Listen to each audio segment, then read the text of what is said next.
Yo, what's up Moon Gang? For today's video, andito na ako sa bahay namin dito sa province area ng Hungary. So, hindi ako nakapag-upload ng video kahapon. Ngayon, mas maganda na ngayon kasi yung duty na, dati kung naririnig nyo ako dati nagrereklamo ako about sa duty namin. Ngayon, mas maganda na kasi yung start ng duty namin ngayon, tatlo sa kasama ko kami, dalawa lang pala kami, night shift, 12 to 8. 12 to 8. Then minsan ako 12 to 9, mas maaga na siya, hindi kagaya dati na morning shift kami 8 to 11:30. So nag-alternate na yung schedule namin, mas naging maganda na siya. Siguro kasi natugunan yung reklamo namin ba. So mas maganda kasi hindi na ako gumigising ng maaga. Like ngayon, ang oras ngayon is mga 9. So nakakapagluto ako ng maayos. Then pansin nyo yung boses ko iba kasi Tila, excuse me. Kasi iba, dito sa Hungary po kasi mainit, summer. Tapos iba yung init dito kasi straight talaga, hindi kagaya sa Pilipinas umuulan. Dito, pag summer, mainit talaga. Then siyempre malamig sa trabaho. Paglabas mo yun, trangkaso labas. So ubo at sipon, sakit pa yung ulo ko pero laban pa rin tayo. Then ngayon magluluto ako ng manok. Magluluto ako ng manok. This one.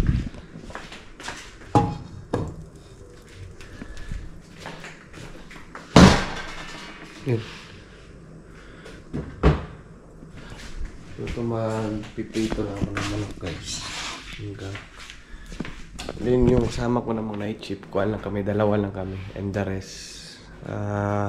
Then may mga hindi pa ako sinasabi sa inyo sa vlog about sa mga kasama ko. Then may umuwi kasi sa Pilipinas. Then nagagawan ko yan ng vlog. Hindi pa ngayon.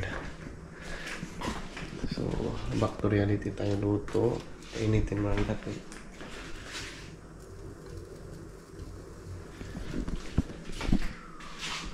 Okay, siguro okay na yung song. Ayun ang tong. And shoutout nga po pala sa mga taga Dombo Bar. Shoutout kay Kuya Ronald, tsaka kay Christina, kay Belinda, tsaka kay sino pa ba? Kay Desiree. Sino pa ba? Si Kuya Dan. Sino pa ba? Yun lang. Doon ako nakitulog nung pag-uwi ko ng Budapest. Hindi kasi ako nakadiretso sa destination ko. Then alam niyo naman may limit yung biyahe ng bus. So doon ako nakitulog. Then, pasalamat ako kasi sinundo ako ni Kuya Ronald. Nagbike siya. Kasi yung bigat ng dala ko, ang dami kong dala. May mga nagpapabili kasi ang bigat lang, siguro mga 10 kilos ata yun. Bigat 15 kilos or 10 kilos ganun. Then sinundo niya ako, doon ako nakitulog. Then ganda ng accommodation lang kasi may aircon. Sa amin kasi walang aircon eh. Then saan na yun? Hanapin natin yung toma. May sipon ako, guys. Pero kahit may sipon tayo, pasok pa rin. Reklamo na tayo sa trabaho pero hindi tayo umabsent.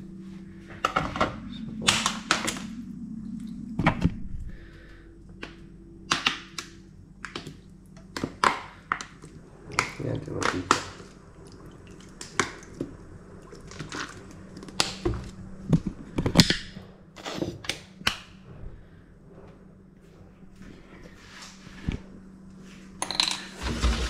Then shout out kay Maricel Brusola. Pinahiram ako ng baonan.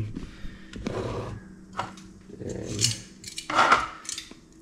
marinated na ito na isda.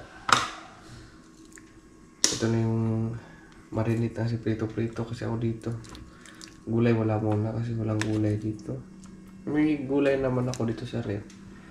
Cabbage, pero hindi ko pa naluluto. Yung gawing ulam ko. May pag-uwi din. Yung strategy namin dito mga yung kanin namin nire-ref namin kasi sa sobrang init summer, napapanis yung kanin, so it's better na i-ref mo then i-oven microwave na lang pag pag gusto ko nang kainin. Kasi pag lagay mo lang dyan sa labas, yan. Dito sa loob, wala.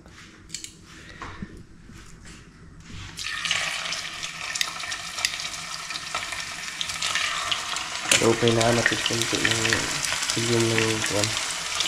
Baka mahilaw.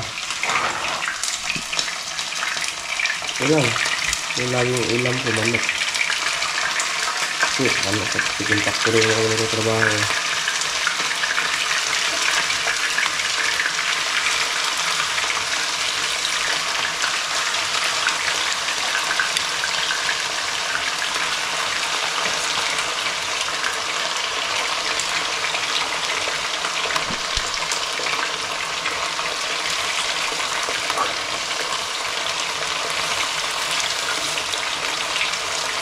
Mas masarap kasi pag nakababad sa marinate kasi templado na ba?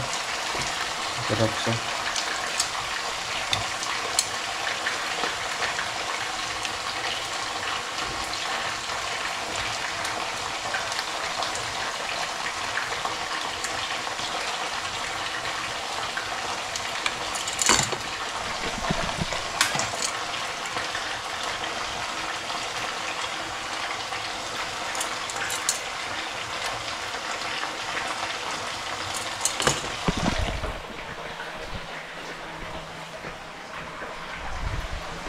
In your eyes, basahin ko muna itong plato muna. Sama ko na pagramdam ko.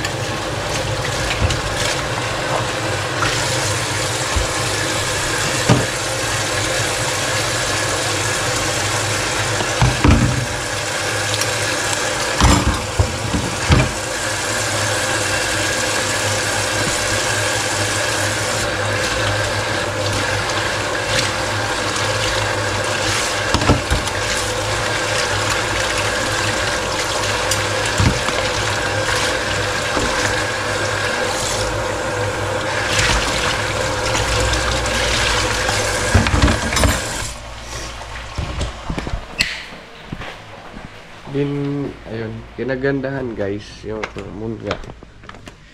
Pag stay ko doon sa Dombo Bar. Kasi, yung Dombo Bar lugar yan.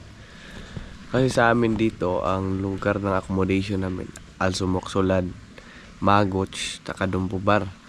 Sa amin naman ngayon, kami yung pinakamalayo kasi sa Alchumoksolab. Dito sa Hungary kasi, yung S nila, ang pronunciation yun, CH. So, Miss also Moksolad, Olcho Mokcholad, galon. CS Bacho, gano'n. So, din pag uwi ko ng galing Budapest, kasi dapat sa Magoch ako, doon ako makikitulog. Kasi sa Olcho Mokcholad, hindi na ako makakapunta doon kasi wala nang biyahe. So, dapat 3 sana, biyahe na ako pa uwi. Nakabiyahe ako 4:30 na.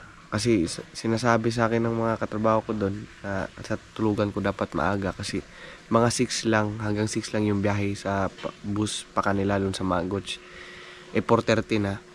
So pagbaba ko doon sa Dombo Bar, chinat ko na lang yung mga kaibigan ko, baka may kakilala sila matulugan ko. Doon, na-repair ako ng isang kaibigan ko na si Vanessa doon kay Ronald. Doon ako chinat ko siya din. Pasalamat naman ako kasi sinundo ako, nakabike si Ronald.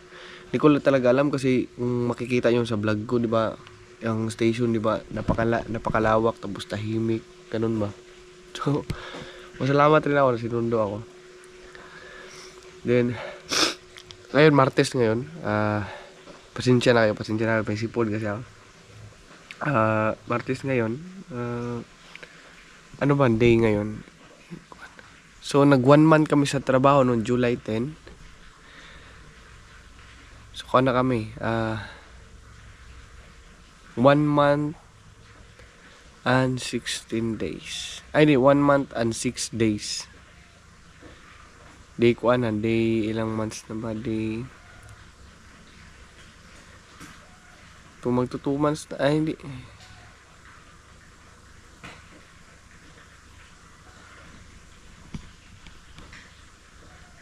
Oops. View profile dyan sa mo. Di, pasensya na kayo. Haggard ako kasi kakagising ko lang. Gising ko lang tapos yan haggard, ganito lang yung itsura ko din nito sa GoPro kasi hindi ka makakapagsinungaling dito kung ano yung mukha nung ginising mo, ganun talaga. So kuha natin yung manok.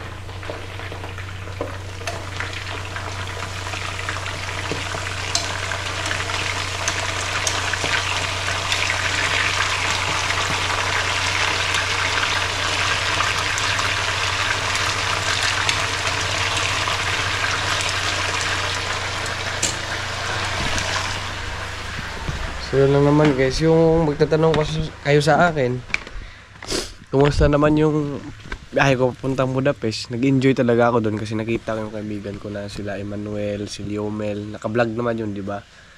Welcome na welcome ako doon. Wala, parang kuan ba, ganun pa rin yung pagpunta namin dito January 2024. Ganun pa rin yung banding namin.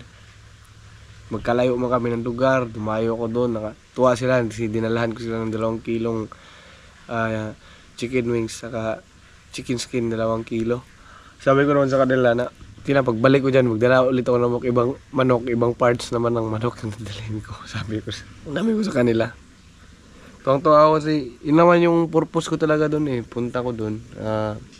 So makita yung mga kaibigan ko kasi nga nalulungkot ako ba kasi tingnan nyo naman yung lugar na yan. Tahimik lang, trabaho. Pag-uwi mo, trabaho, pahinga, ganito lang. Then, nagpapasalamat din talaga ako kasi yung schedule namin ngayon, di kagaya ng dati na grabe patayan yung duty namin dati. Patayan talaga, grabe. Di basta-basta, 16 hours, di basta-basta yun. So ngayon, happy naman ako din. Pagpupunta ako ng Budapest, magbablog naman ako dyan. Babalik tayo ulit doon. This month. I don't know this month, maybe this month. Then, yun nga guys, pagpunta ko ng Budapest, na doble-doble yung pamasahe ko. Kasi, di ko alam yung biyahe ba. Pero ngayon, alam ko na. So, sa akin naman, nagdoble yung pamasahe ko kasi, kali ako ng Dumbo Bar. Yung Dumbo Bar pala na train station, diretso na pala yung sa Kilete. Yung Kilete, Budapest na yun. Dun sa akin naman, bumaba ako sa station ng Killenfold. Bumaba ako dun. Di ko alam na diretso na pa Kilete pala yun. Tapos dun, sumakay na naman ako ulit. Din sinakyan ko, bababa ako sa Killenfold, sinakyan ko. First class, parang sumakay na eroplano ba. Malamig ba na, maganda yung mabango. Mas mahal pa. 3,500 for it yung nabayaran ko. Doon sa isa, yung sa second class, 3,050 lang. Sa isip ko naman, wala namang problema sa yun magkamali kasi isip ko pag nagkakamali ka dyan ka matututo. Ganun talaga, accept lang. Kaya dun alam ko na yung biyahe pa uwi, tsaka shoutout kay Vanessa sa Mexico na tinuturuan niya ako lagi kasi nung pauwi na rin ako Mungang, di ko alam paano mag-type sa machine ba ng ticket, ganito saan magagaling, ganito, hindi ko alam, mabuti lang ginaid na ako. Chinat ko siya agad, nag-reply naman siya. Yung mga kaibigan tayo madaling mahingan ng tulong, ayun lang. So, that's all for today guys. Din maraming salamat po sa panonood lagi ng vlog ko. Din shoutout sa mga pep ko, followers ko sa pep ko, kay Alonzo, shoutout sa inyo, tsaka kay Joel Noke, happy birthday brother. Tsaka sino pa ba? Kay Marlon Vicencio, shoutout sa iyo. Then sa lahat ng mga viewers ko sa Facebook page, solid na subscribers ko, solid Mungang. Then Mungang, maraming salamat. Then please subscribe to my YouTube channel, Edmond Chavez Vlogs. I have also Facebook, The Adventure of Edmond Chavez Vlogs, Edmond Chavez Vlogs. Dalawa kasi yung Facebook ko, Edmond Chavez Vlogs, tsaka The Adventure of Edmond Chavez Vlogs. Instagram and TikTok, Edmond Chavez Vlogs. And thank you for watching and God bless. Bye bye. Have a nice day. Bye bye.